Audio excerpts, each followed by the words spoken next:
ក្នុងវីដេអូនេះខ្ញុំនឹងនាំអ្នកទាំងអស់គ្នាមកមើលពីទូរស័ព្ទដែលមានការ design រូបរាងស្អាតបំផុតហើយខ្ញុំគិតចាប់ពីឆ្នាំ2024រហូតមកដល់2026នេះហើយខ្ញុំនឹងចែកចំណាត់ថ្នាក់ពីលេខ1រហូតដល់លេខ5ហើយសូមបញ្ជាក់ផងដែរថាការឲ្យចំណាត់ថ្នាក់នេះគឺ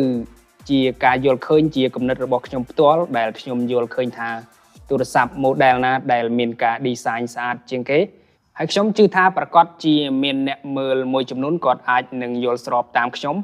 ហើយក៏មានអ្នកមួយចំនួនអាចនឹងមិនយល់ស្របតាមខ្ញុំដូចគ្នាដែរចំណាត់ថ្នាក់លេខ1ខ្ញុំឲ្យទៅលើ Pura 80 Ultra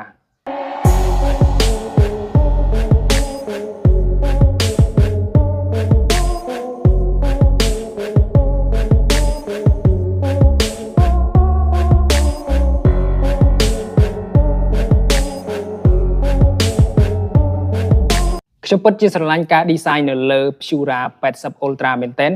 វាស្អាតទាំងខាងមុខខាងក្រោយជាពិសេសគឺទម្រង់កាមេរ៉ាមើលទៅស្អាតមានភាព unique មើលទៅវាស្អាតគ្រប់ពណ៌ហើយសម្រាប់ខ្ញុំវាស្អាតជាង Pura 90 Ultra ដែលទើបតែចេញនេះទៀតផងក៏នៅមានគូប្រជែងរបស់វាមួយទៀតផងដែរដែលខ្ញុំ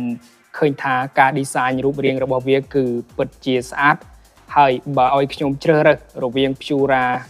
80 Ultra និង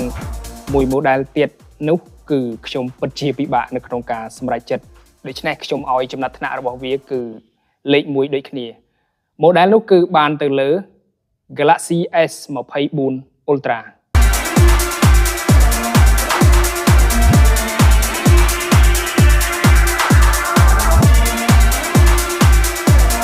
ខ្ញុំស្រឡាញ់រូបរាង design របស់វាទាំងការបៀលមកគឺហាប់ណែន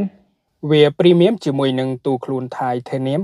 ហើយក្នុងរបស់វាក៏មិនងាយនឹងហើបដូចចាប់ពី S23 Ultra ចុះក្រោមដែរផ្នែកអេក្រង់គឺវានៅសល់គែមរាងក្រាស់បន្តិចបើប្រៀបទៅនឹង S25 Ultra អូខេជាបន្តតើចំណាត់ថ្នាក់លេខ3បានទៅលើទូរស័ព្ទដែលមកពីក្រុមហ៊ុនណាចំណាត់ថ្នាក់លេខ3ខ្ញុំឲ្យទៅលើក្រុមហ៊ុន Apple ដែលបានទៅលើទូរស័ព្ទ iPhone 16 Pro Maxទូរស័ព្ទ iPhone គឺខ្ញុំពេញចិត្តរូបរាងទម្រង់កាមេរ៉ាចាប់ពី iPhone 11 Pro Max រហូតមកដល់ iPhone 16 Pro Max កាមេរ៉ាផ្នែក3គឺវាស្អាតមានភាព unique ខុសពីគេផ្នែករូបរាងក៏ខ្ញុំស្រឡាញ់ដែរដកតែអេក្រង់ដែលវាមានណចមានឆកមិនសូវស្រឡះដែលខ្ញុំមិនចូលចិត្តតាំងពីដើមមកចំណាត់ថ្នាក់លេខ4ខ្ញុំឲ្យទៅលើទូរស័ព្ទដែលមកពីក្រុមហ៊ុន Google គឺ Google 10 Pro XL ចំណាត់ថ្នាក់លេខ5គឺខ្ញុំឲ្យទៅលើទូរស័ព្ទដែលមកពី brand 3 ទៀតនោះគឺ Vivo X300 Ultra ហើយមួយទៀតគឺ Xiaomi 15 Ultra មួយចុងក្រោយគឺ Oppo Find X8 Ultra